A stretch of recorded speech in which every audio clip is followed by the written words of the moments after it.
Start करें।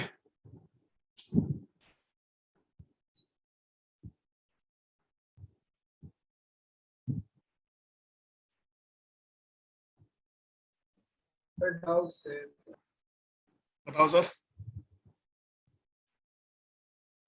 किस chapter में डाउट था? यूनिट 1 में। यूनिट 1 में किस टॉपिक में?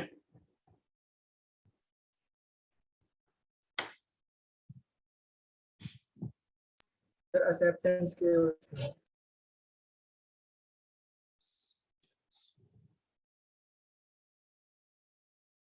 Agreement acceptance. acceptance must be in the prescribed mode. जी सर, उसमें वो ये कह रहा है कि जैसे अगर आपको एक्सेप्टेंस, जैसे मान लीजिए ए है और ए ने अगर बी को कुछ ऑफर किया है एंड अगर ए ये कंडीशन लगाता है कि एक्सेप्टेंस उस प्रिस्क्राइब मोड में ही होनी चाहिए जब वो ऑफर कर रहा है या फिर जब वो एग्रीमेंट के अंदर एंटर कर रहा है, तो बी को एक्सेप्टेंस उस प्रिस्क्राइब मोड में ही देनी पड़ेगी। फॉर एग्जांपल, अगर ए ने मेल किया है, उसको ईमेल किया है बी को टेलिंग हिम और हर दी ऑफर, तो बी और उसने अगर उस ऑफर में स्पेसिफिकली लिखा है कि उसको एक्सेप्टेंस ईमेल पे ही चाहिए, तो बी को एक्सेप्टेंस ईमेल पे ही देनी पड़ेगी। If it is in prescribe mode then it should be given in prescribe mode, and if it is not in prescribe mode then it can be given in any given mode subject to its legality, कि वो legal होना चाहिए और वो acceptable होना चाहिए under the court of law और in the Indian contract act. और सर ये mere silence is not acceptance. Sorry sir silence is not acceptance. Yes sir, silence is not acceptance. अगर ए ने बी को कुछ offer किया है and अगर बी उस पर कुछ बोलता नहीं है, तो it will not be considered कि बी के शांत रहने में उसकी एक्सेप्टेंस है। नहीं, इसमें इसके अंदर कैटेगोरिकली ये कहा गया है कि आपको अगर एक्सेप्टेंस लेनी है या फिर अगर किसी को एक्सेप्टेंस देनी है तो आपको स्पेसिफिकली बोलना पड़ेगा। सर इम्प्लाइड कॉन्ट्रैक्ट भी होता है फिर ये। Sorry sir. सर ये फिर इम्प्लाइड कॉन्ट्रैक्ट नहीं माना जाएगा एक तरह से? नहीं सर, इम्प्लाइड कॉन्ट्रैक्ट की डेफिनेशंस अलग है, वो क्वासी कॉन्ट्रैक्ट्स अलग हो जाते हैं। उसके अंदर ऐसी कोई चीज होनी चाहिए जो ए ने भी की है और जो वो चीज बी ने भी की है। तो अगर मान लीजिए बी कर रहा था और ए ने नहीं रोका, और अगर ए कर रहा था और बी ने नहीं रोका, तो तब आपके इम्प्लाइड कॉन्ट्रैक्ट्स बनते हैं। सर अगर ऐसे क्वेश्चन आ जाए कि साइलेंस में भी not acceptance but never be acceptance, इसमें कमेंट क्या करें फिर हम? दोबारा बोलो। साइलेंस में भी not acceptance but never be acceptance. तो उसके अंदर सर आपको दोनों एग्जांपल्स कोट करने पड़ेंगे कि अगर साइलेंस है तो आप पहले अपना एक वाला लॉ ऑफ कॉन्ट्रैक्ट का कोट करोगे, जहाँ पे कि आपका इंडियन कॉन्ट्रैक्ट एक्ट बोलता है कि अगर आपकी साइलेंस है तो आप एक्सेप्टेंस नहीं मानोगे। उसके बाद प्रोवाइडेड आप क्वासी कॉन्ट्रैक्ट को भी कोट करोगे कि क्वासी कॉन्ट्रैक्ट में ऐसा कुछ होता है कि अगर ये वाली सिचुएशंस हैं तो इस केसेस में अगर साइलेंस अगर रह गई है तो वो कॉन्ट्रैक्ट एक्सेप्टेंस मानेगी। सर क्वेश्चन में ये एग्जांपल भी लिखना पड़ता है? नहीं, जरूरी नहीं है। आपको लॉ समझाना है उनको, और एग्जांपल के तरीके से आप लॉ नहीं समझाओगे, आप उनको लॉ अपनी लैंग्वेज में समझाओगे, बट जो लिटिल इंटरप्रिटेशन जो है आपके लॉ की वो होनी चाहिए उसके। ठीक है आशु, आपके क्वेश्चन का आंसर, अगर वो ये बोलता है, अगर वो स्पेसिफिकली नहीं दे रहा है कुछ भी कि साइलेंस में not be acceptance but can never be acceptance, तो आपको दोनों कोट करने पड़ेंगे। पहला वाला भी वो आपको कोट करना पड़ेगा कि अगर आप साइलेंस हैं तो अगर आप एक्सेप्टेंस नहीं दे रहे हैं, अगर आप कैटेगोरिकली नहीं बोल रहे हैं, स्पेसिफिकली नहीं बोल रहे हैं, तो आपकी एक्सेप्टेंस नहीं मानी जाएगी, प्रोवाइडेड दैट अगर आपका कोई भी केस क्वासी कॉन्ट्रैक्ट के केसेस में अगर आपका फॉल करता है, वहां पे अगर आप शांत रहते हैं तो वहां पे आपकी एक्सेप्टेंस मानी जाएगी। तो आपको इस तरीके से सेफ प्ले करके निकलना पड़ेगा। Okay sir. ठीक है, यस सर। इसके अलावा कोई डाउट है? नो सर, अभी तो नहीं। किसी और को? सर वो था ना जिसमें ऐसा था, mere silence is not considered as fraud. Mere silence is not considered as fraud as in? और फिर सर उसमें ऐसा लिखा था कि अगर silence is equal to speak और ऐसा है, तो सर इसमें बहुत कंफ्यूजन हो रहा है। मेरे को पेज नंबर बताओ। हाँ, फ्रॉड वाले उसमें डेफिनेशन में बता रहे हो। हाँ सर। आप मुझे व्हाट्सएप कर दोगे जो भी आपका डाउट है पेज यूनिट के साथ में, और जो भी आपका प्रॉपर एक्सप्लेन कर दो। Okay sir. ठीक है, आप ही मेरे को ना वो कर देना, व्हाट्सएप कर देना, then I will revert to your with examples. ठीक है ओके सर। ठीक है परफेक्ट, क्योंकि आपको थोड़ी कंफ्यूजन है ना, ये mayor silence is not a fraud और समथिंग, तो उसके बाद अगर आप मेरे को स्पेसिफिकली बता दोगे कि सर ये वाला यूनिट है एंड ये वाला पेज नंबर है, तो मैं आपको उसके एग्जांपल्स के साथ और उसको प्रॉपर्ली आपको एक्सप्लेन कर दूंगा ऑन व्हाट्सएप और एवरीथिंग। ठीक है आगे बढ़े। Yes sir. हाँ Yes, सर। sir. ठीक है परफेक्ट। तो अभी तक सर आपने इंडियन कॉन्ट्रैक्ट तो पढ़ लिया, आप मेरे को अब ये बताओ कि I am thinking to take a test, आप लोग ये जो कमिंग संडे है इसको इस पे टेस्ट देने के लिए रेडी हो, या फिर आपको थोड़ा सा और टाइम चाहिए पढ़ने के लिए? हाँ सर। बाकी सब 1 घंटे का लूंगा मैं रिटन क्वेश्चंस इंडियन कॉन्ट्रैक्ट के। हाँ सर। बाकी nobody is saying nothing. Should I take your silence as a yes? If you all are ready to give test, or should I take your silence as a no? Yes, sir. ले ले Yes, sir. Timing. Sir उस दिन शायद 2-3 test हैं। Timings क्या है? नहीं, उस दिन कोई टेस्ट नहीं है, मतलब सिर्फ अकाउंट्स का ही है। टाइमिंग क्या है अकाउंट्स के टेस्ट की? अकाउंट्स का तो शाम को होगा 5 से 6 या 6 से 7 समथिंग। आप सुबह ले लो 11 बजे something.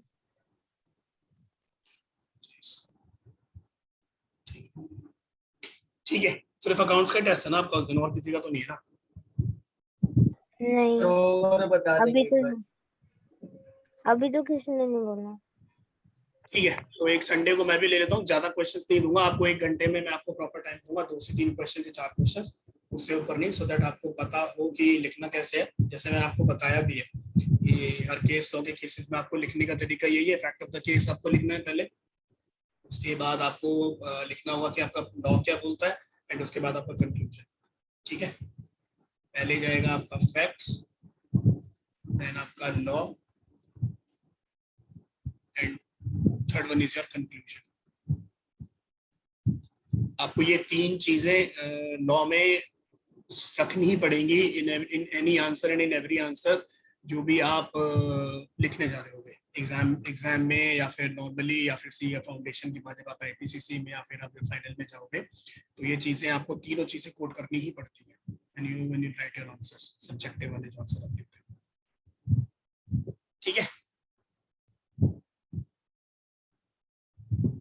Okay sir. Perfect sir. अब इसके बाद आपका सेकंड एक्ट आ जाता है सेल ऑफ गुड्स एक्ट।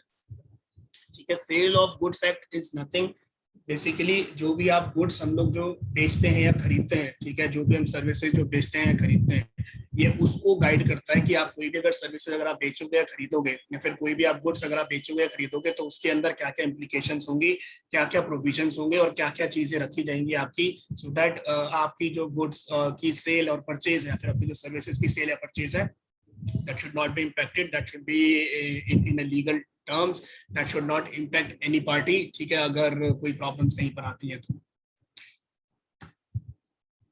आपको मेरी स्क्रीन प्रॉपर दिख रही है? मैं थोड़ा सा जूम करूं?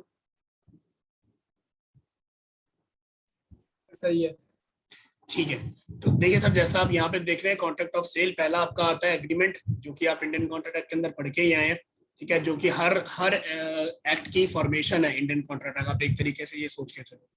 दूसरा आपका आता है ट्रांसफर ऑफ प्रॉपर्टी, अगर आप प्रॉपर्टी ट्रांसफर करेंगे तो आपकी क्या इंप्लीकेशंस लगेंगी। थर्ड आता है कि अगर आप गुड्स कोई भी बेचेंगे तब आपकी क्या इंप्लीकेशंस लगेंगी। चौथा उसका प्राइसिंग मैकेनिज्म क्या होगा, और पांचवा एसेंशियल टू वैलिड कॉन्ट्रैक्ट, जो कि आप इंडियन कॉन्ट्रैक्ट एक्ट के अंदर अभी आप पढ़ के आए हैं। एग्रीमेंट के अंदर बायर सेलर, जो कि आपने वहां पढ़ा था कि एक पार्टी आपकी बायर होगी और दूसरी पार्टी आपकी सेलर होगी, जो कि आप इंडियन कॉन्ट्रैक्ट में पढ़ के ही आए हैं। इमीडिएट ट्रांसफर, कि अगर आप सेल कर देते हैं तो आपकी इमीडिएट ट्रांसफर हो जाएंगी। Yet to be transferred agreement to sale, मतलब अभी सेल प्रॉपर हुई नहीं है, बट आपका एग्रीमेंट बन गया है कि अगर आपको कुछ भी अगर सेल करना है तो। गुड्स के केसेस में 3 तरीके के गुड्स होते हैं आपके, एग्जिस्टिंग गुड्स जो कि आपके करंट प्रेजेंटली आपके मौजूद हैं, फ्यूचर गुड्स जो कि बनेंगे फ्यूचर में जाके, कंटिंजेंट गुड्स जो कि एक कंटिंजेंसी होती है कि गुड्स हो भी सकता है या गुड्स नहीं भी हो सकता है। एग्जिस्टिंग गुड्स के अंदर आपके 3 पॉइंटर्स और आ जाते हैं, स्पेसिफिक, एसर्टेन्ड एंड अनअसर्टेन्ड। ये आगे जाके आप इसमें पूरी यूनिट में, जो कि 13 से 14 पेजेस की आपकी यूनिट है, इसके अंदर आप पढ़ोगे what are those goods, what is agreement, what is transfer property, what are the contract of sale provisions in case of goods, what are the contract of sale provisions in case of price mechanism, and जो कि valid contract आप पढ़ के हैं। अब अगर हम बात करते हैं स्कोप ऑफ द एक्ट की, the provisions of the act are applicable to the contracts related to sale of goods which means movable properties. ठीक है, आपकी इमूवेबल प्रॉपर्टीज के ऊपर नहीं लगेगा, दैट मींस आपके घर के ऊपर नहीं लगेगा, आपकी शॉप्स के ऊपर नहीं लगेगा, हिंदी में लिखे तो घर के ऊपर नहीं लगेगा, शॉप्स के ऊपर नहीं लगेगा, एस्टैब्लिशमेंट्स के ऊपर नहीं लगेगा, तो ये आपका सिर्फ लगेगा on the immovable properties. The act is not applicable for the sale of immovable properties like land, shop और house etcetera. The general provisions of Indian Contract Act 1872 apply to a contract of sale of goods insofar as they are not inconsistent with express provisions of the Sale of Goods Act। इसका मतलब ये है sir कि आपके जो Indian contract act के जो आपके प्रोविजंस हैं वो आपके सेल ऑफ गुड्स एक्ट के अंदर भी लगेंगे, unless and until sale of goods act उन चीजों पे अलग से कुछ बोलता है। The expressions used but not defined in Sale of Goods Act 1930 and defined in Indian Contract Act 1872 have the meanings assigned to them in that act। अगर cell of goods act के अंदर वो नहीं हमने बताया हुआ है बट वो इंडियन कॉन्ट्रैक्ट एक्ट के अंदर बताया हुआ है तो वो उसके ऊपर लगेंगे। ठीक है, वहां से प्रोविजन आप उठा के यहाँ पे अप्लाई कर दोगे। बट अगर सेल ऑफ गुड्स के अंदर स्पेसिफिकली कुछ कहा हुआ है तो वो नहीं लगेंगे, इंडियन कॉन्ट्रैक्ट एक्ट वाले प्रोविजन फिर यहाँ पर एप्लीकेबल आपके नहीं होंगे। हमारी रिकॉर्डिंग स्टार्टेड है ना, लास्ट क्लास में रिकॉर्ड हुई नहीं है, स्टार्टेड है। The customs and usages will bond both the parties if these are reasonable and are known to the parties at the time of entering into the contract। अब बात करें sir definitions की। What are the definitions? Buyer and seller का मतलब क्या होता है sir? Buyer means a person who buys or agrees to buy goods. Seller means a person who sells or agrees to sell goods। Same चीज है। The two terms buyer and seller are complementary and represent the two parties to a contract of sale of goods। Both the terms are however used in a sense wider than their common meaning। ये जो buyer और जो आप seller की जो terms आप देख रहे हो, इनका जो यूसेज है ये इनका वाइड यूसेज है। सिर्फ इनके नाम पे मत जाना, बायर की यूसेज ज्यादा बड़ी होगी टर्म की और सेलर की यूसेज ज्यादा बड़ी होगी टर्म की। Not only the person who buys but also the person who agrees to buy is a buyer। Similarly, a seller means not only a person who sells but a person who agrees to sell is a seller। कोई doubt है किसी को? Sir close alphabet में भी हो सकते हैं, number में भी हो सकते हैं। दोबारा बोलो सर।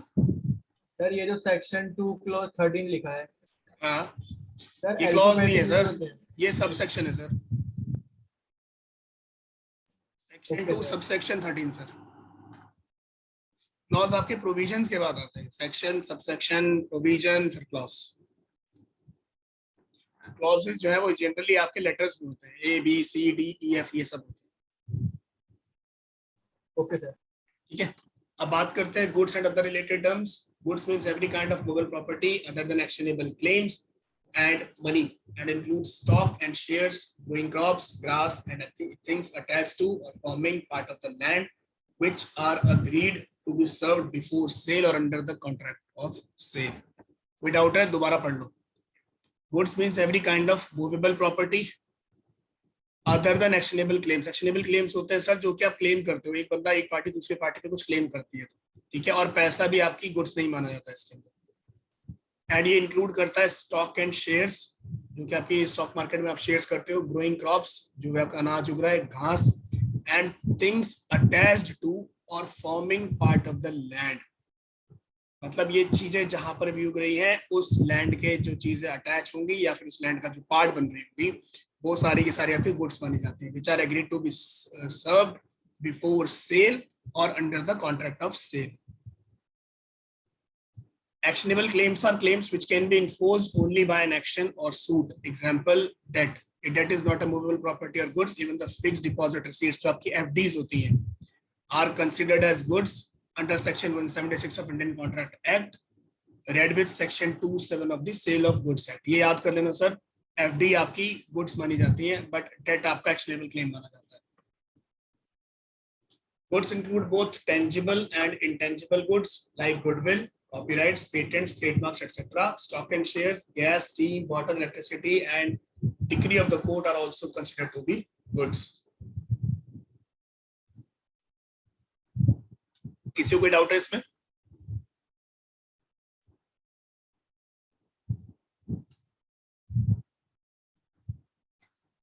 No sir.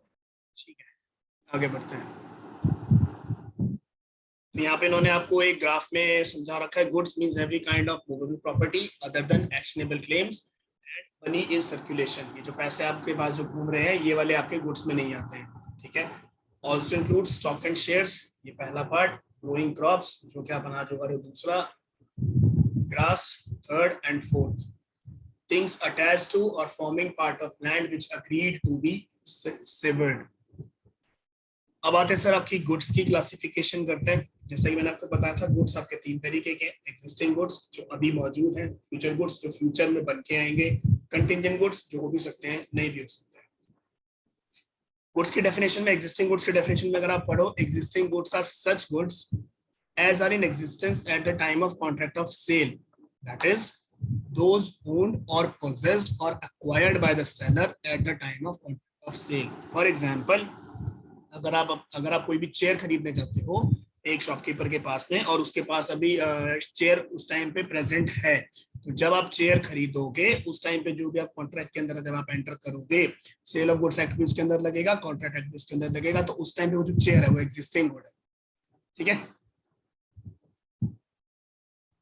अब एग्जिस्टिंग गुड आपका 3 तरीके का हो सकता है सर, स्पेसिफिक, एसर्टेन्ड और unascertained. Specific goods means identified and agreed upon at the time of the contract of sale is made। जैसे कि चेयर की मैंने बात की, आप चेयर खरीदने जा रहे हो, चेयर वहां पे मौजूद है, आपने चेयर लिया, वो आपका स्पेसिफिक गुड है।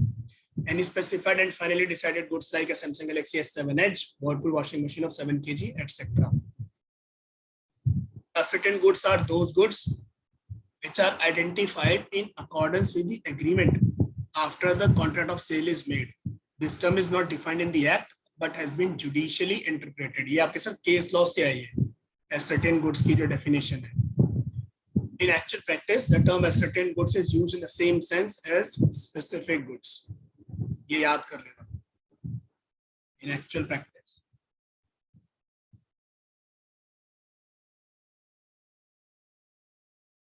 when from a lot or out of large quantity of unascertained goods, the number of quantity contracted for is identified. Such identified goods are called ascertained goods।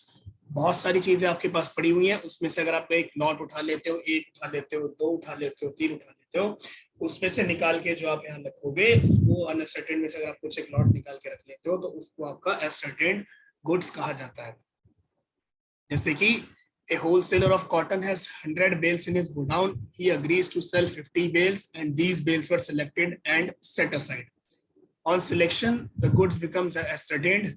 In this case, the contract is for sale of ascertained goods as the cotton bales should be soon as identified and agreed after the formation of the contract. मतलब sir ये लगा लो, अगर आपका रुई का गोदाम है, उस रुई के गोदाम में आपकी 100 कुंटल आपकी रुई रखी हुई है, तो ये आपकी अनअसर्टेन्ड है, क्योंकि आप इसको स्पेसिफाई नहीं कर सकते कि कौन सी रुई कौन सी है, कौन सी किससे अलग है, सारी एक ही जैसी है, तो सारी की सारी आपके अनअसर्टेन्ड है। इसमें से अगर आपने 50 क्विंटल अगर निकाल के साइड में रख दिया, ये वाली हमको बेचनी है, तो वो जो 50 क्विंटल होगी वो आपकी असर्टेन हो जाएगी। कोई डाउट? No sir. ठीक है। Unascertained goods are the goods which are not specifically identified or ascertained at the time of making of the contract. They are indicated or defined only by the description or sample। जैसे कि वो आपकी 100 quintal रुई है। One packet of salt out of the lot of 100 packets lying in a shop. It is a sale of unascertained goods because it is not known which packet is to be delivered। 100 एक ही जैसी चीजें रखी हुई है, जैसे कि रुई का केस में था, 100 कुंटल रुई रखी हुई है, आपने रुई खरीदनी है। अब आपको ये नहीं है कि आपको यही वाली रुई निकाल के दी जाएगी, रुई को आपको कोई सी भी दी जा सकती है, तो आपकी अनसर्टेन है कि आपको यही वाली मिलेगी या कौन सी मिलेगी। ठीक है, कोई डाउट है किसी को इसमें? No sir. ठीक है सर, अगला बात करते हैं future goods. Future goods means goods to be manufactured or produced or acquired by the seller after making the contract of sale. For example, अगर मैं आपकी और अपनी बात करूं, जिस टाइम आप लोगों ने हमसे कॉन्ट्रैक्ट किया था, ठीक है, फॉर एग्जांपल बुक्स को एक आप एक कॉन्ट्रैक्ट मान लो, उस टाइम तक मान लीजिए हमने बुक्स प्रिंट नहीं करवाई थी, ठीक है, क्योंकि हमको नहीं पता है, मान लीजिए फॉर हाइपोथेटिकली, कि हमको नहीं पता है कि कितने बच्चे होंगे हमारे पास और कितने बच्चे नहीं होंगे, ठीक है। तो आपसे हमारा जब कॉन्ट्रैक्ट हो गया, उसके बाद हमने जो गुड्स मैन्युफैक्चर कर, वो हमने जो प्रिंट कराई है, वो आपकी फ्यूचर गुड्स हो जाती है। जब आपने कॉन्ट्रैक्ट किया तब आपका गुड्स मौजूद नहीं था, तब वो कॉन्ट्रैक्ट ऐसा है कि वो बनने के बाद आएगा, तो ये आपका फ्यूचर गुड्स रहता है, ठीक है। कोई डाउट? No sir. ठीक है सर, आगे चलते हैं। Contingent goods, the acquisition of which by the seller depends upon an uncertain contingency are called contingent goods. Basically अगर वो चीज होती है तो सेलर को गुड्स मिल जाएंगे या सेलर बेच पाएगा, अगर वो चीज नहीं होती है तो सेलर वो नहीं बेच पाएगा। तो अगर कोई भी गुड्स की एक्विजिशन डिपेंड करती है ऑन हैपनिंग और non happening of an uncertain event, then those goods are known as contingent goods, ठीक है। Contingent goods also operate as agreement to sale. Agreement to sale में सर ये कैसे आते हैं? देखो, दो तरीके की अलग चीज होती है, मैं आगे जाके और एक्सप्लेन करूंगा अच्छे से। दो एग्रीमेंट्स हैं आपके, एक sale agreement and agreement to sale है। मतलब एग्रीमेंट टू सेल क्या है कि आपने एक एग्रीमेंट किया कि आप आगे जाके इसको बेचोगे। सेल्स एग्रीमेंट के अंदर आपने तुरंत एग्रीमेंट कर दिया कि मैं बेच रहा हूँ। तो कंटिंजेंट गुड्स के अंदर जो एग्रीमेंट होता है वो एग्रीमेंट टू सेल एग्रीमेंट होता है, क्योंकि उस टाइम पे ना गुड्स आपके कंटिंजेंसी के है, इवेंट होगा तो हो जाएगा, इवेंट नहीं होगा तो नहीं, ठीक है।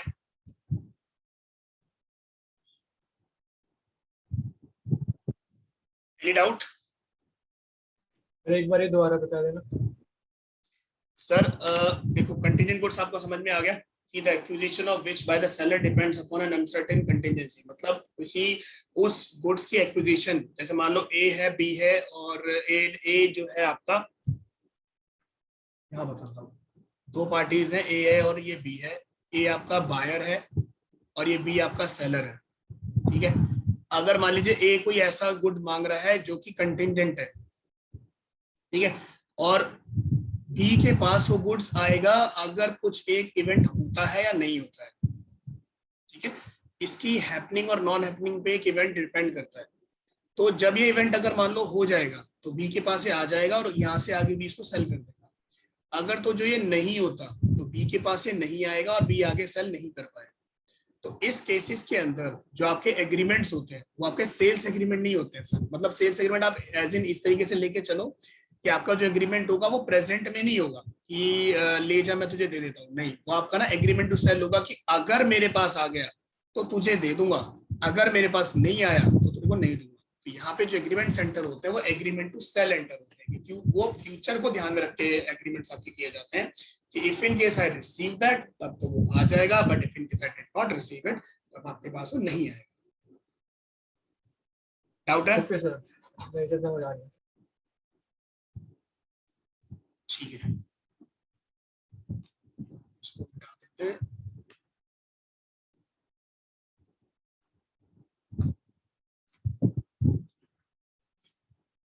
Delivery, its forms and derivatives. Delivery means voluntary transfer of possession from one person to another. As a general rule, delivery of goods may be made by doing anything which has the effect of putting goods in the possession of the buyer or any person authorized to hold them on his behalf. कोई doubt है sir? Simple language है। ए के पास goods थे, ए seller है, B buyer है, और ए ने goods बेचने हैं।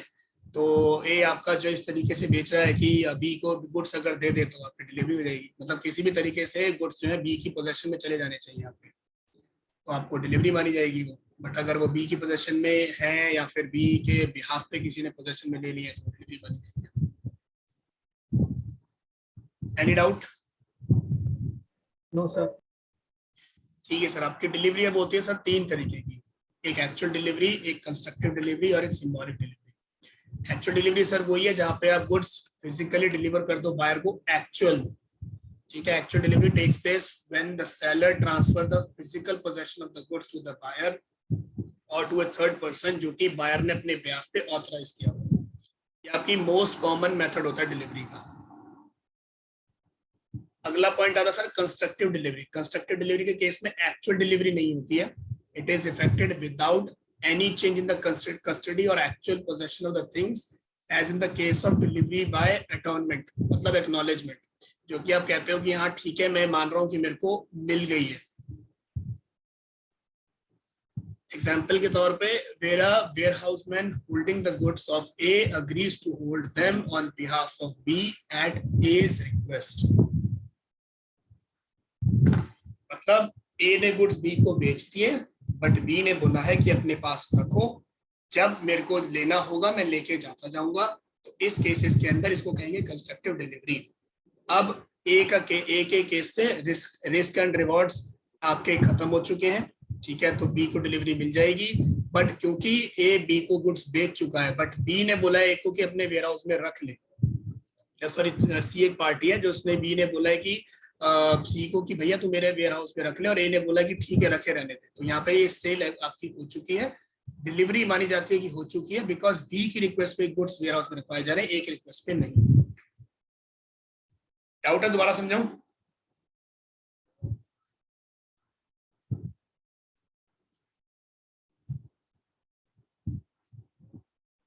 आगे बढ़ो।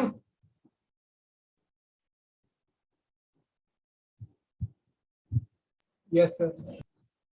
ठीक है सर। आगे पॉइंट है सर आपका नेक्स्ट वाला सिंबॉलिक डिलीवरी। आपकी सिंबॉलिक डिलीवरी क्या होती है?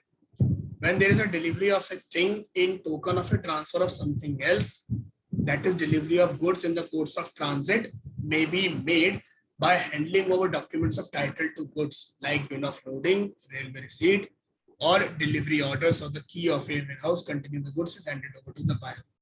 Where actual delivery is not possible, there may be delivery of the means of getting possession of the goods.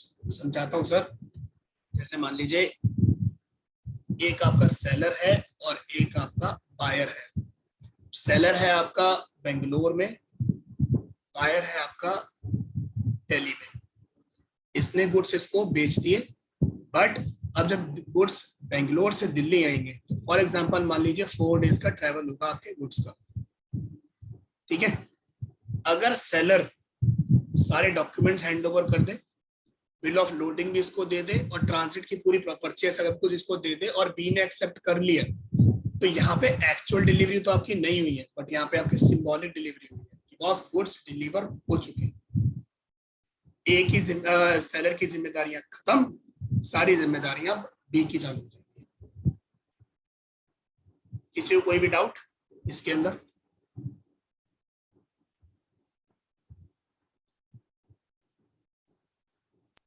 No sir.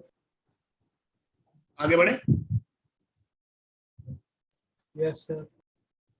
ठीक है। Goods are said to be in a deliverable state when they are in such a condition that the buyer would under the contract be bound to take delivery of the items or delivery of them.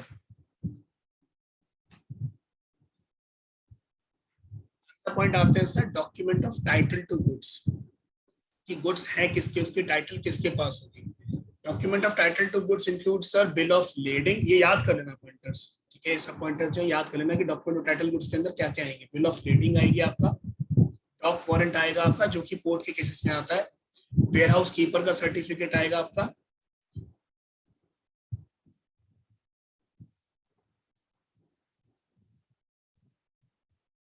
और finger certificate आएगा आपका, railway receipt, multi modal transport document, warrant और order for the delivery of goods, and any other document used in the ordinary course of business as a proof of the possession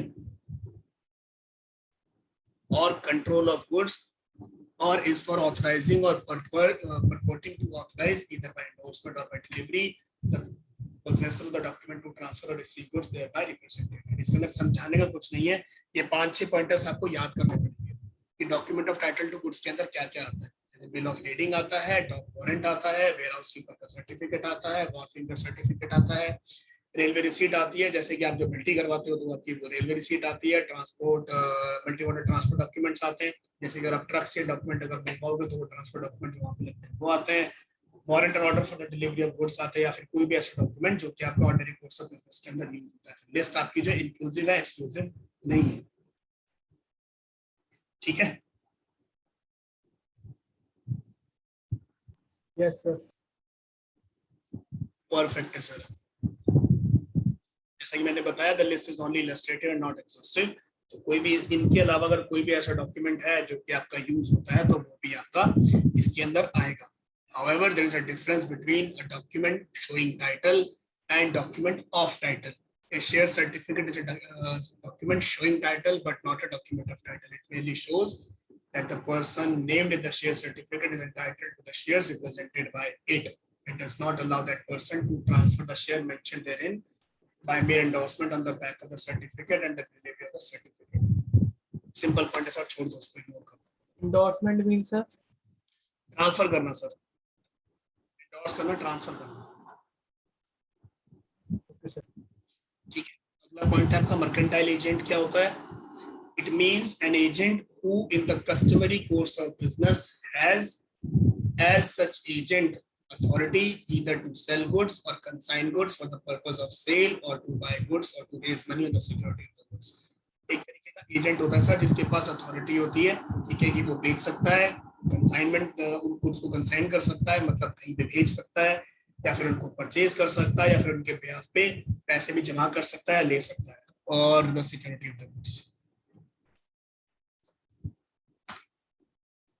definitions है sir ये basically ना। अगला पॉइंट है आपका property. Property here means ownership or general property. In every contract of sale, the ownership of goods must be transferred by the seller to the buyer, or there should be an agreement by the seller to transfer the ownership to the buyer. It means general property, right of ownership in goods and not merely special property.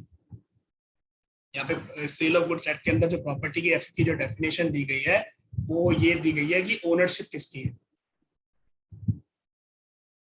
ठीक है, general property नहीं है, घर और ये shop and establishments नहीं है। अगली डेफिनेशन है सर आपकी इंसॉल्वेंट। सीधी सीधी बात है, जिस पर्सन बंदे का पैसे खत्म हो जाए वो इंसॉल्वेंट हो गया। ceases to pay his debts in the ordinary course of business or cannot pay his debts as they become due, whether he has committed an act of insolvency or not. अगर पैसे खत्म तो बंदा insolvent है, मतलब वो दिवालिया हो चुका है। Price means the consideration of for sale of goods, मतलब जितने जो भी आपने प्राइस डिसाइड किया है कितने का बेचेंगे उतने का बेचेंगे। Quality of goods include the state of condition. Definitions थी, अब किसी को कोई डाउट है तो बता दो, उस डेफिनेशन को थोड़ा सा और इलैबोरेटिव कर लेते हैं, बट अगर नहीं है तो फिर आगे बढ़ते हैं।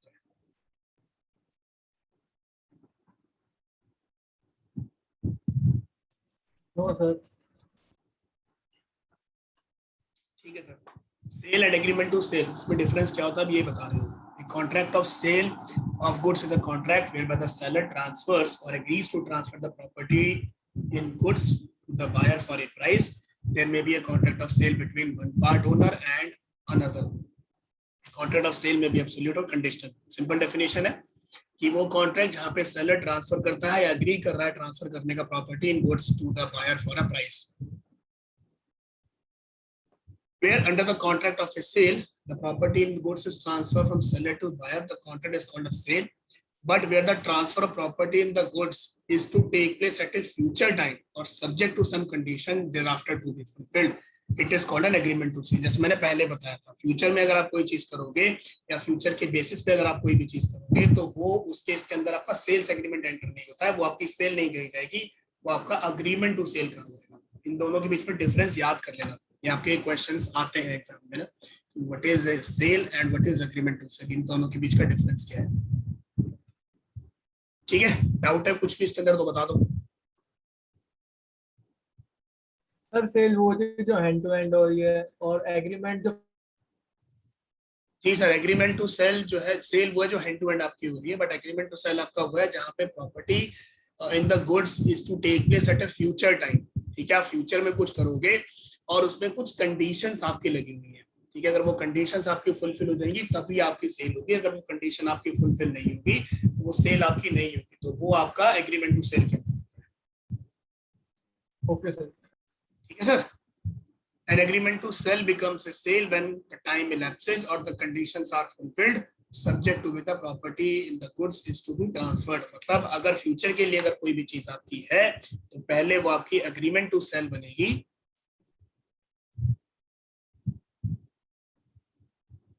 एग्रीमेंट टू सेल आपकी बनेगी, उसके बाद वो सेल बनेगी। अगर मान लीजिए कंडीशन सारी फुलफिल हो चुकी है उसके बाद फिर वो आपका सेल बनेगा, उससे पहले वो नहीं बनेगा।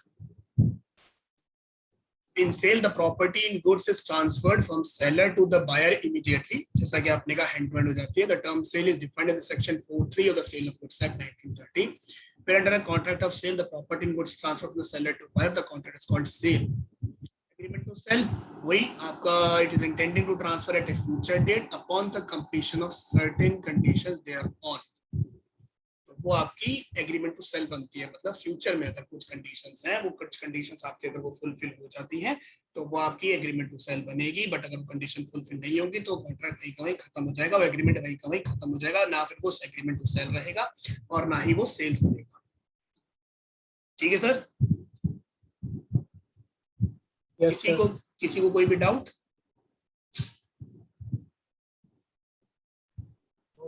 No sir. ठीक है, आगे बढ़ते हैं। When agreement to sell becomes sale, and agreement to sell becomes a sale when the time elapses, जो कि ऊपर आपने पढ़ा था, या तो टाइम आपका खत्म हो जाए या फिर आपकी जो कंडीशन है वो सारी की सारी फुलफिल हो जाए तो आपका एग्रीमेंट टू सेल सेल्स बन जाएगा। बट अगर नहीं होगी तो खत्म हो जाएगा। The following elements must coexist so as to constitute a contract of sale under the Sale of Goods Act 1930। There must be at least two parties, क्योंकि अगर दो पार्टी नहीं होगी तो एक ये बेसिकली कॉन्ट्रैक्ट ही नहीं बनेगा आपका, और कॉन्ट्रैक्ट नहीं बनेगा तो आपका फिर वो सेल कैसे होगी? दोनों डिफरेंट पर्सन्स होने चाहिए, एक बंदा आपस में खरीद बेच नहीं सकता।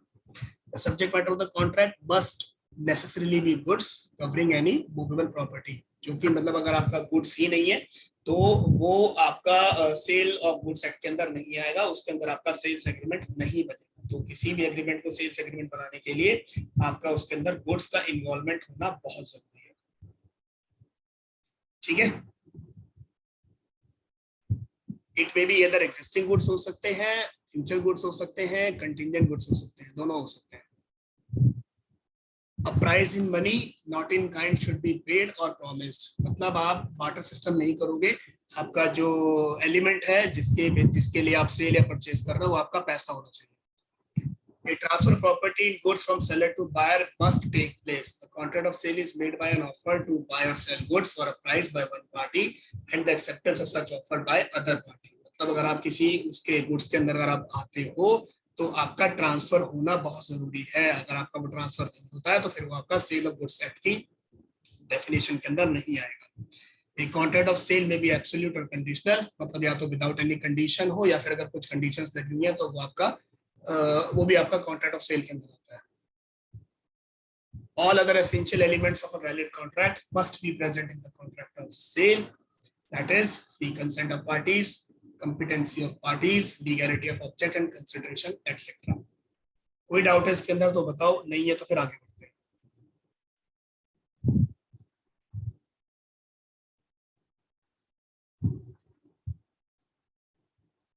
सर 4th पॉइंट बताना। इसके अंदर ये है 4th पॉइंट के अंदर कि अगर कोई भी आपका ट्रांसफर होता है ना अगर कॉन्ट्रैक्ट ऑफ सेल के अंदर, तो आपका गुड्स फिजिकली ट्रांसफर होना बहुत जरूरी है। Transfer of property in goods from seller to buyer must take place. मतलब मैंने आपको कुछ बेचा, अगर मैंने वो कुछ बेचा है तो जो मैंने बेचा है वो मेरे से आपके पास जाना चाहिए। अगर वो नहीं जा रहा है तो वो कॉन्ट्रैक्ट ऑफ सेल नहीं माना जाएगा। Okay sir. ओके, आगे बढ़े।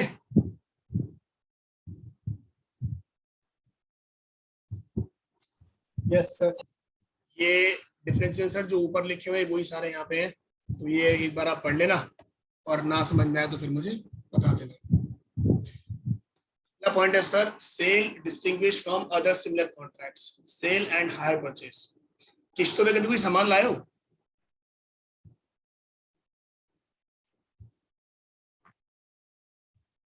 Contract of sale resembles with contracts of hire purchases very closely, and indeed the real object of a contract of hire purchase is the sale of goods ultimately।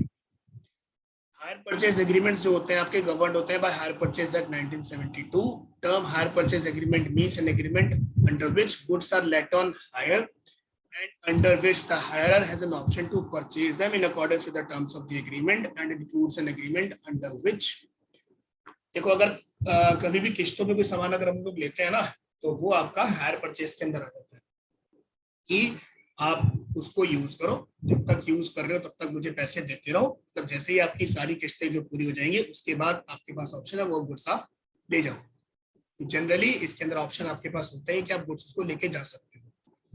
Possession of goods is delivered by the owner thereof to a person on condition that such person pays the agreed amount in periodical installments, जैसा कि मैंने आपको भी बताया। The property in the goods is to pass to such person on the payment of the last of such installments, आखिरी किस्त आपने पे कर दी, गुड्स आपका हो गया।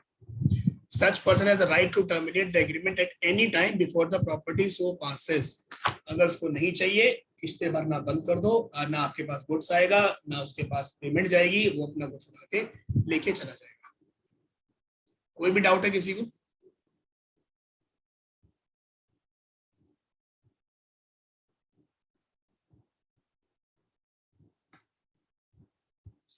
बेसिस ऑफ डिफरेंस आपके ये है कि सेल और आपके हायर परचेज में डिफरेंस क्या होता है, ये पढ़ लेना, इसके ऊपर डिफरेंस में आ जाता है एग्जाम में ना, आपको बोल देगा लाइक 4 नंबर का क्वेश्चन आ गया, 2 नंबर का क्वेश्चन आ गया, what is the difference between sales agreement and hire purchase agreement.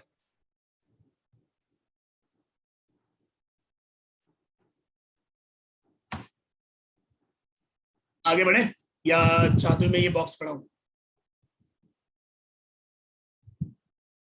ये बॉक्स एक बार पढ़ा दो। ठीक है sir.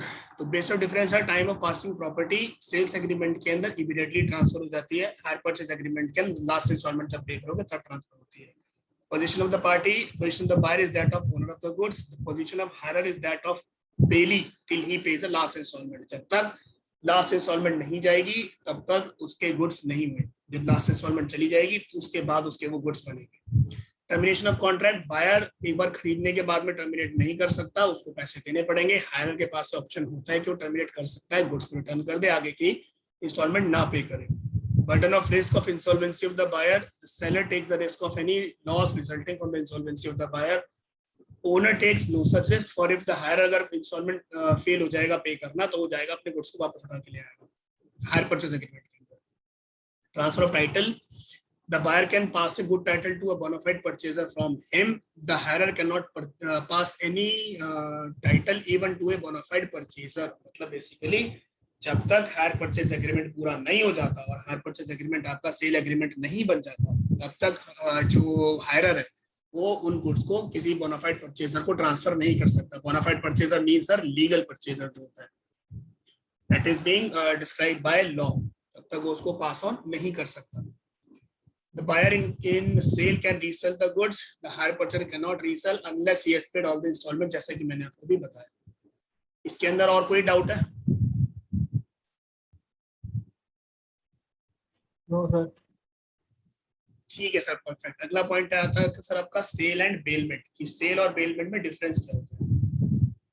Bailment is the delivery of goods for some specific purpose under a contract on the condition that same goods are to be returned when the purpose is accomplished to the bailor or are to be disposed of according to the conditions of the bailor। मतलब उधारी पे goods ले जाओ, use करो, जब तुम्हारा काम खत्म हो जाए तो पैसे दे देना और गुड्स भी वापस दे देना। हायर ऑन परचेज की तरह तो है नहीं सर, हायर परचेज के अंदर जो गुड्स हैं वो आपके अल्टीमेटली हायरर के पास चले जाते हैं, बेलमेंट के अंदर गुड्स आपके बेली के पास नहीं जा रहे।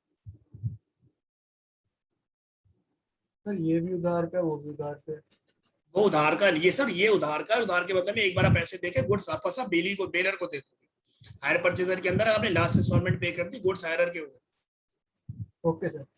वो उधार का नहीं है, वो किस्तों का है।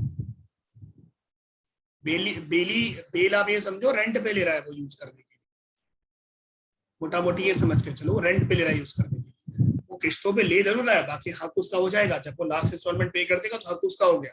उसको फिर जो सेलर है उसका कोई राइट नहीं है कि मेरे को गुड्स वापस देके जा, बट बेली के केस में बेलर बताएगा कि या तो मुझे गुड्स वापस देके जा, अगर वापस देके नहीं जाना है तो बेलर बताएगा कि इनको डिस्पोज ऑफ कैसे करना है। ठीक है, Yes, sir. ठीक है, आप डिफरेंस पढ़ो. The property in goods is transferred from the seller to the buyer, so it is transfer of general property. There is only transfer of possession of goods from the bailor to the bailee for any of the reasons like safe custody, carriage, etc. So it is transfer of special property. आपका सिर्फ possession transfer हो रहा है, title transfer नहीं हो रहा bailment के अंदर, ये ध्यान रखना. ठीक है.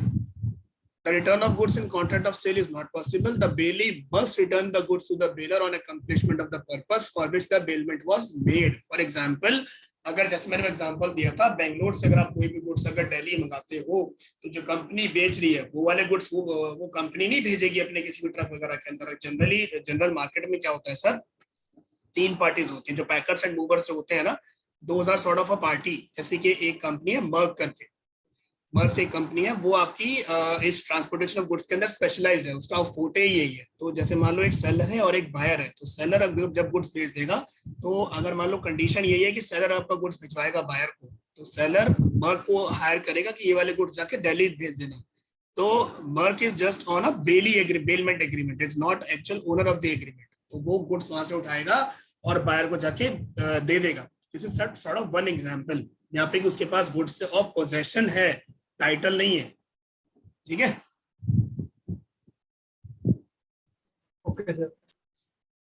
अगला पॉइंट है consideration. The consideration is the price in terms of money. The consideration में बी ग्रेटिशियस और non gratuitous. Sale of contract, sale and contract for work and labour. A contract of sale of goods is one in which some goods are sold or to be sold for a price, but where no goods are sold and there is only the doing or rendering of some work of labor, then the contract is only for work and labor and not sale of goods. मतलब बंदे उधार पे दे दिए उसने कुछ भी काम करवाने के लिए, तो वो आपका कॉन्ट्रैक्ट होगा आपका लेबर का. या आपका कॉन्ट्रैक्ट वैसा नहीं होगा, सेल ऑफ सेल कॉन्ट्रैक्ट नहीं होगा आपका. ठीक है. अगला पॉइंट पढ़ते हैं sir, contract of sale how made. आप कॉन्ट्रैक्ट ऑफ सेल बनाते कैसे, इसमें आपको किसी को भी कोई भी डाउट है इसके अंदर तो बताओ, नहीं तो फिर मैं आगे बढ़ूं.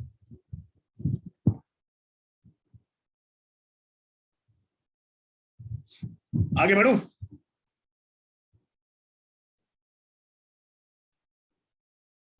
Yes, sir. ठीक है सर. अगला पॉइंट है आपका 1.6. According to section 5(1), a contract of sale is made by an offer. आपको कॉन्ट्रैक्ट याद आएगा इसमें कहीं कहीं पे, to buy or sell goods for a price and the acceptance of such offer. Contract act के अंदर था आपका, the contract may provide for the immediate delivery of the goods or immediate payment of price or both, or for the delivery or payment by installments, or that delivery or payment or both shall be postponed. तो जब कभी भी आप किसी contract of cell के अंदर आप enter करोगे, तो सबसे पहली बात आपकी 2 पार्टीज होनी चाहिए. आपकी ए और बी 2 पार्टीज हो गई. ए ऑफर करेगा, बी एक्सेप्ट करेगा. दोनों के बीच में एक प्राइस कंसिडरेशन होगा. ठीक है. उस प्राइस कंसिडरेशन में अब आप ये देखोगे वो कॉन्ट्रैक्ट आपके एग्जिस्टिंग गुड्स हो सकते हैं, स्पेसिफिक गुड्स के लिए हो सकता है, और आपका कंटिजेंट गुड्स के लिए हो सकता है, फ्यूचर गुड्स के लिए हो सकता है. कोई डाउट है?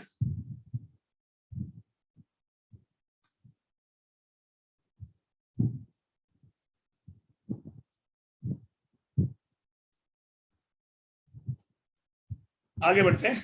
Further, as per subsection 2 of section 5, subject to the provisions of any law for the time being in force, a contract of sale may be made in writing or by word of mouth, or partly in writing and partly by word of mouth, or may be implied from the conduct of the parties. ये आपका sir necessary नहीं है, but अगर आपका कोई भी ऐसा law enforce है उस टाइम पे, तब आप ये कर सकते हो. बाकी अगर लॉ इनफोर्स नहीं है उस टाइम पे, तो आपको वो राइटिंग वगैरह में ही लेना पड़ेगा. तो कॉन्ट्रैक्ट ऑफ सेल आपका राइटिंग में ही माना जाएगा, वैसे वो नहीं माना जाएगा. Any doubt anybody?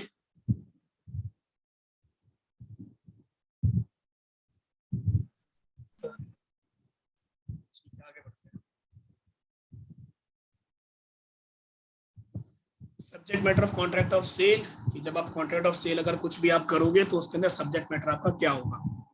एग्जिस्टिंग और फ्यूचर गुड्स. आप जिसके लिए आप कॉन्ट्रैक्ट ऑफ सेल करोगे वो आपके या तो गुड्स होंगे, वो गुड्स आपके एग्जिस्टिंग हो सकते हैं, या फिर आपके वो फ्यूचर गुड्स हो सकते हैं. Goods which form the subject matter of a contract of sale may be either existing goods that are acquired or possess the seller of future goods. There may be a contract for the sale of goods, acquisition of which the seller depends upon a contingency which may or may not happen, जो कि आप अभी ऊपर पढ़ के आए। With a contract of sale, the seller purports to effect a present sale of future goods. The contract operates as an agreement to sell the goods, जो कि आप अभी ऊपर पढ़ के आए हो। इसमें कोई डाउट है? या आपका agreement to sell का पॉइंट है, या आपका कंटिंजेंट गुड्स का पॉइंट है, या आपका एग्जिस्टिंग गुड्स का पॉइंट है?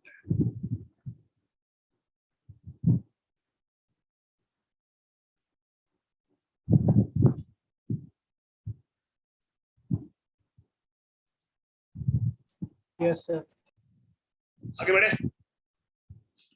Yes sir. ठीक है सर, अगला पॉइंट है, थोड़ा ध्यान से देख लो, ऐसे कुछ ज्यादा है नहीं। Goods perishing before making of contract. ये कह रहा है कि जहाँ पे आप किसी कॉन्ट्रैक्ट के अंदर अगर आप एंटर करते हो, ठीक है, और आपको नहीं पता, आप बायर हो और आपको नहीं पता कि वो गुड्स जो है पेरिशेबल गुड्स है, मतलब वो जल्दी खराब हो सकते हैं। तो जब आपने कॉन्ट्रैक्ट में एंटर किया तब तक वो गुड्स खराब हो चुके थे पर आपको पता ही नहीं था, तो वो जो आप कॉन्ट्रैक्ट एंटर करोगे वो कॉन्ट्रैक्ट आपका वॉइड होगा। ये वाला पॉइंट वो कह रहा है आपका, ये पॉइंट जो है ये कह रहा है, पढ़ लो सर। वॉइड एग्रीमेंट में लॉफुल ऑब्लिगेशंस होते हैं? ये सर इनवैलिड हो गया ना, अगर इनवैलिड हो गया तो लॉफुल एप्लीकेशन खत्म हो गए, फिर आप डैमेजेस क्लेम कर सकते हो। अगर आपके साथ धोखा हुआ है तो आप डैमेजेस क्लेम कर सकते हो। जैसे कि यहाँ पे अगर इसने कॉन्ट्रैक्ट में एंटर किया है तो ये कॉन्ट्रैक्ट ही वॉइड हो जाएगा। तो अगर उसका सेलर इसके बायर के पैसे नहीं देता है, then buyer can go into the court of law and can claim damages कि मैंने पैसे दे दिए बट गुड्स जो है पेरिशेबल गुड्स थे और मेरी नॉलेज के बिना उसने मेरे को भेज दिया और वो मेरे को पता भी नहीं था कि पेरिश हो चुके हैं, वो खराब हो चुके हैं, पर इसने मेरे को भेज दिया। तो then buyer can claim the damages.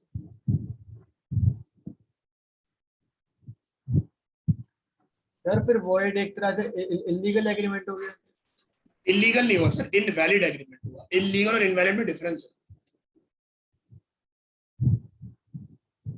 Illegal agreement हुआ जो कि लॉ में अलाउड ही नहीं है, जैसे कि हॉर्स ट्रेडिंग के अगर कोई अगर आप एग्रीमेंट करते हो, सट्टा लगाते हो, मर्डर का कोई एग्रीमेंट करते हो, ये सारे इलीगल एग्रीमेंट्स हैं। इनवैलिड और इलीगल में डिफरेंस है।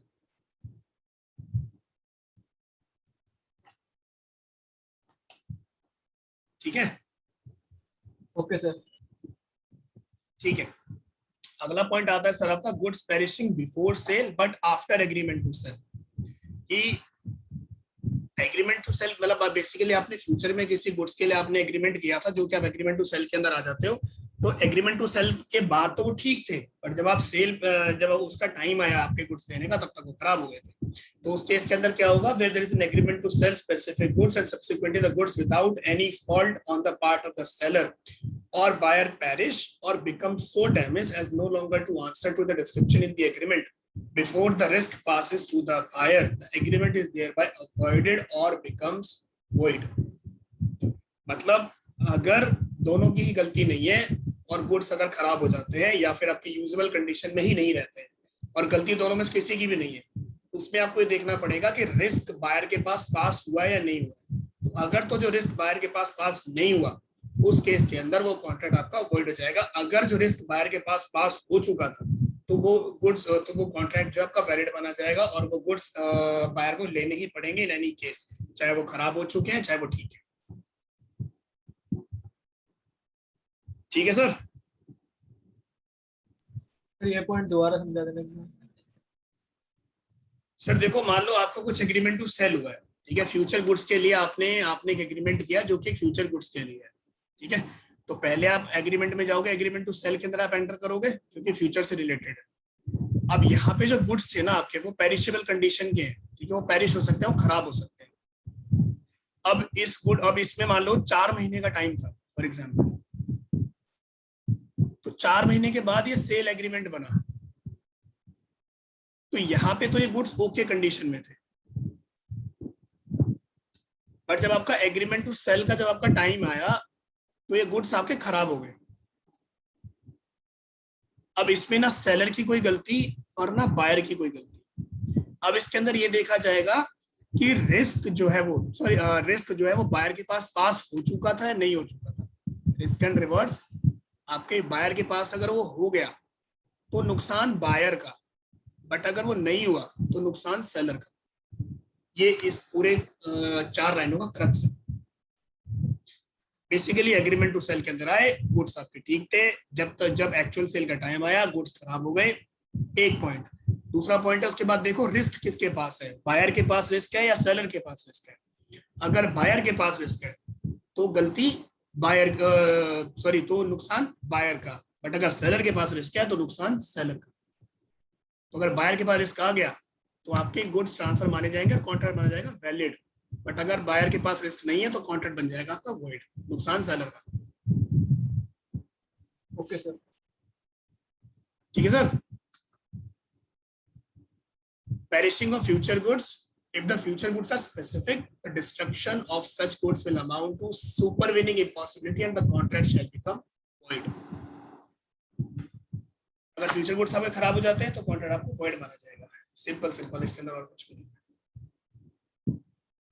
आगे बढ़े? Yes sir. ठीक है, परफेक्ट। अगला पॉइंट है सर आपका ascertainment of price. The price in a contract of sale may be fixed by the contract or may be left to be fixed in manner thereby agreed or may be determined by the course of dealing between the parties. Without इस line के अंदर दोबारा पढ़ लो एक बार। The price in a contract of sale, या तो जब आप कॉन्ट्रैक्ट में एंटर कर रहे हो तब दोनों पार्टीज आपकी एग्री कर लेंगी, ठीक है, या फिर जब आप डील कर रहे हो दोनों पार्टीज के बीच में तब आपकी दोनों पार्टीज एग्री कर लेंगी। Where the price is not determined in accordance with the foregoing provisions, the buyer shall pay the seller a reasonable price. What is a reasonable price? A question of fact and depend करेगा आपके circumstances और case to case आपको depend करेगा। तो जहां पे आपने price decide कर लिया दोनों पार्टीज ने कॉन्ट्रैक्ट एंटर करने के टाइम पे या फिर कॉन्ट्रैक्ट एंटर करने से पहले या कॉन्ट्रैक्ट चलते चलते, तो वो आपका वो वाला प्राइस माना जाएगा। बट अगर दोनों के बीच में प्राइस अगर डिटरमाइन नहीं हुआ है तो जो प्रोविजंस हैं आपके उनके हिसाब से वो आपका रीजनेबल प्राइस माना जाएगा। और रीजनेबल प्राइस है आपका वो केस टू केस डिपेंड करेगा कि क्या रीजनेबल प्राइस बनता है। और प्राइस जो होगा आपका, जैसे कि पहले बताया, price means the monetary consideration for sale of goods, मतलब आपका पैसा इन्वॉल्व होना चाहिए, काइंड वाला नहीं चलेगा। By virtue of section 9 the price of the contract of sale may be fixed by the contract, agreed to be fixed in a manner provided by the contract and determined by the course of dealings between the parties, जो कि आप अभी ऊपर पढ़ के आए। किसी को कोई भी डाउट है इसमें? No sir. ठीक है सर, आगे बढ़ते हैं। Agreement to sale at valuation, where there is an agreement to sale goods on terms that the price is to be fixed by the valuation of third party and such third party cannot or does not make such valuation, the agreement is thereby avoided, provided that if the goods or any part thereof have been delivered and appropriated by the buyer, he shall pay a reasonable price thereof. मतलब दो parties हैं, दोनों parties के मतलब कोई ऐसे goods आपके बिक रहे हैं, आपकी डीलिंग हो रही है जिसकी वैल्यूएशन करनी पड़ेगी, थर्ड पार्टी से वैल्यूएशन करनी पड़ेगी। Third party for example valuers होते हैं, रजिस्टर्ड वैल्यूअर्स होते हैं गवर्नमेंट की तरफ से, उसका एक प्रॉपर कोर्स होता है। अगर आप वो रजिस्टर्ड वैल्यूअर बन जाते हो तो मान लो आप में से कोई एक उन दोनों पार्टीज की उन गुड्स की वैल्यू करने गए, तो वो जो प्राइस डिटरमाइन होगा वो डिटरमाइन होगा जो वैल्यूअर डिसाइड करेगा। बट अगर वैल्यूअर ने डिसाइड नहीं किया है और उस टोटल गुड्स में से फॉर एग्जांपल 10% गुड्स अगर बायर ने यूज कर लिए और वैल्यूअर ने वो डिसाइड नहीं किया है और वो नहीं भी करता है, तो जो बायर होगा वो उसका रीजनेबल प्राइस पे करेगा। ठीक है, दोबारा समझा दें सर। दो पार्टी है ए और बी, ये है सेलर और ये है आपका बायर। अब एक थर्ड पार्टी है, जैसे मान लो रजिस्टर्ड वैल्यूअर, ठीक है, ये होते हैं गवर्नमेंट के, मतलब कुछ कोर्सेज होते हैं, आपको वो कोर्स अगर आप कर लोगे तो गवर्नमेंट आपको सर्टिफाई कर देती है बीइंग अ रजिस्टर्ड वैल्यूअर। इन दोनों के बीच में एक डीलिंग हो रही है ऐसे गुड्स की जो कि ये वैल्यूअर ही डिसाइड करेगा फॉर एग्जांपल, ठीक है। तो इस गुड्स की जो प्राइसिंग होगी वो होगी जो वैल्यूअर डिसाइड करेगा। फॉर एग्जांपल इसने मान लो 100 रुपए डिसाइड कर दिया, तो इस गुड्स की प्राइसिंग 100 रुपए हो जाएगी, तो बी को 100 रुपए देने ही पड़ेंगे। ठीक है, अब एक केस आता है जहां पे मान लो वैल्यूअर ने डिसाइड ही नहीं किया या वो डिसाइड नहीं कर रहा है, ठीक है, थर्ड पार्टी कैन नॉट और does not make such valuation. और मान लो ये 100 रुपए के गुड्स में से 10 रुपए के गुड्स बी ने यूज कर लिए, ठीक है, बट ये 100 रुपए में हाइपोथेटिकल बता रहा हूँ, मान लो प्राइस यहाँ डिटरमाइन ही नहीं हुआ, इसने 10% गुड्स इसने यूज कर लिए, तो बी को ए को इन 10% गुड्स का रीजनेबल प्राइस देना पड़ेगा। वो रीजनेबल प्राइस सब्जेक्टिव है, केस टू केस डिपेंड करेगा, और डेफिनेट कुछ भी नहीं है उस केस के अंदर। ये बोलता है वाला पॉइंट। ओके सर, ठीक है। अगला पॉइंट है where such third party is prevented from making the valuation by the fault of the seller or buyer, the party not in fault may maintain a suit for damages against the party in default। मतलब third party को अगर आपने वो नहीं determine करने दिया price, तो जो पार्टी आपकी फॉल्ट पे है वो वाली पार्टी आपकी दूसरी डैमेज पे करेगी दूसरी पार्टी, अगर दूसरी पार्टी केस कर देती है तो। किसी को कोई भी डाउट है?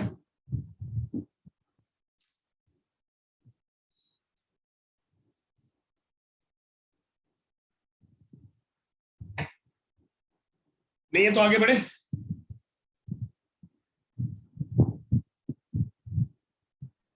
Yes sir.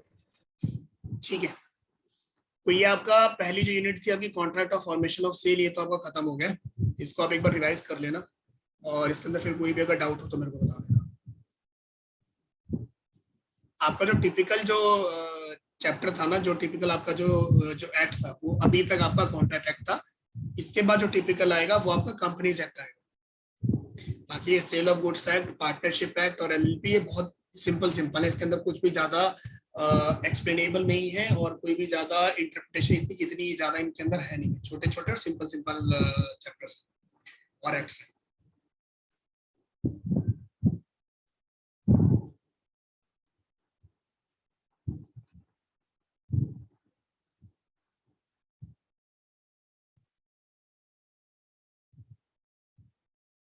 अगला चैप्टर, इसका अगला पार्ट स्टार्ट करें। आप लोग मेरे को 1 मिनट देना।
स्क्रीन दिख रही है आप लोगों को?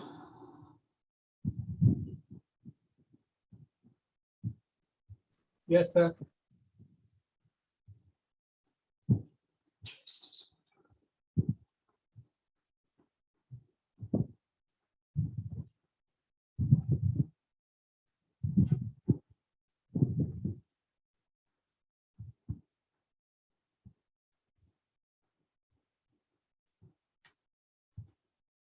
अगला पॉइंट आता है सर, जब कभी भी आप किसी सेल ऑफ गुड्स एक्ट के अंदर जब आप एंटर करोगे, तो अगली चीजें आती है कि जहाँ पे आपने फॉर्मेशन तो आपकी होगी कि कॉन्ट्रैक्ट ऑफ सेल आपका फॉर्म कैसे होगा। अगला पॉइंट आता है कि अपनी कंडीशंस क्या होंगी उस कॉन्ट्रैक्ट की, और आपकी वारंटीज क्या होंगी। मतलब अगर कुछ भी चीजें हो जाती है तो उसके बाद आपको डैमेजेस वगैरह क्या मिलेंगे और क्या नहीं मिलेंगे। अब बात करते हैं stipulation with reference to goods, condition and warranty. Essential conditions are essential to main purpose of the contract. Warranties are collateral to main purpose of the contract. Conditions: breach, repudiation, breach, claim for damages, जो कि आपकी warranty, जैसे कि मैंने आपको भी बताया। Stipulations as to time, unless a different intention appears from the terms of the contract. Stipulation as to time of payment are not deemed to be of the essence of contract of sale, where any other stipulation as to time is of the essence of the contract or not depends on the terms of the contract. इसको मैं आज ही कराऊं या मैं कल कराऊं, मतलब next class में start करूं? Next class में करा दो। मेरे को आप लोगों की तरफ से रिस्पॉन्स उतना अच्छा दिख नहीं रहा है आज। सर आज बच्चे भी ज्यादा नहीं है। नेक्स्ट क्लास में ही करवा दें? Yes sir. ठीक है, तो नेक्स्ट में करवाते हैं इसको। ठीक है, आज अपन जल्दी खत्म कर देते हैं। तो यार बच्चे ज्यादा है नहीं तो फिर वो टेस्ट का करेंगे कैसे, क्योंकि आज की क्लास तो उनकी मिस हो गई है। 4 बच्चे नहीं है आज। चलो ठीक है, एनी हाउ इसको नेक्स्ट क्लास में करते हैं फिर स्टार्ट, है ना? हेलो हाँ जी। सर, मैं जैसे कि चैप्टर्स पढ़ रहा हूँ, मेरे को डिफिकल्टी हो रही है लाइंस को याद करने में। लाइंस मतलब याद language- करनी ही नहीं है सर। फिर क्या करूँ, अपने वर्ड्स में लिख दूँ जो समझ आ रहा है? अपने वर्ड्स में लिखना है सर, बस आपको लॉ की इंटरप्रिटेशन रखनी है। आप लाइन याद कर ही नहीं पाओगे। ये लॉ है सर, इसको आप लाइन बाय लाइन रट्टा मार ही नहीं सकते। मैंने पहली क्लास में ही बताया था कि लॉ को कभी भी मगब नहीं करना है। आप लॉ को समझो कि लॉ कह क्या रहा है और लॉ कहना क्या चाहता है। आप ये अगर ये समझ लो कि हाँ लॉ ये कह रहा है या फिर लॉ ये कहना चाहता है, that will be very very simple for you then you just write. आपको अपनी लैंग्वेज में लिखना है, but your language should be कि जिसमें आपके लीगल वर्ड्स आने चाहिए, जिनको हम लोग हिंदी भाषा में या अंग्रेजी भाषा में बोलते हैं कीवर्ड्स। तो वो कीवर्ड्स आपके आंसर के अंदर आपके आने चाहिए। रट्टा नहीं मारना है, रट्टा मारोगे तो याद ही नहीं होगा। 2 लाइन याद करोगे, तीसरी लाइन जब याद करने जाओगे फिर भूल जाओगे। हो रहा है, यही हो रहा है। यही हो Okay, रहा है ना? आपको रट्टा नहीं मारना है सर, रट्टा मारोगे तो कहीं के नहीं रहोगे। आपको लॉ समझो। मैं अगर आप ये भी देखोगे तो मैं आपको जो लॉ बताता हूँ ना, वो मैं समझने के लिए बताता हूँ कि ये वाली चीज समझो कि ये कह क्या रही है। मैं ये नहीं कहता कि याद कर लो, ठीक है? Okay sir. ठीक है सर, तो उसको याद नहीं करना है, आपको उसको समझना है। Okay sir. और कोई डाउट किसी को? No sir. तो आज खत्म करते हैं और फिर नेक्स्ट क्लास में उठाते हैं इसको। और बाकी बच्चे आ जाएंगे तो थर्सडे को उनको भी अगर आप लोगों की बात होती है तो आप लोग बता देना कि संडे को टेस्ट प्लान किया। तो let's just take their opinion as well कि अगर वो क्या कहते हैं, if they are ready to give the test और not. So if they are ready then will take test on Sunday, if they are not then will postpone it for next Sunday और Saturday as the case may be. ठीक है, whenever they feel like, or what I can do also is like, I can just give you an hour in any weekday and then we can do it, not a problem. ठीक है sir? Okay sir. Okay sir, perfect है। तो आज की class यहीं खत्म करते हैं, मिलते हैं नेक्स्ट क्लास में।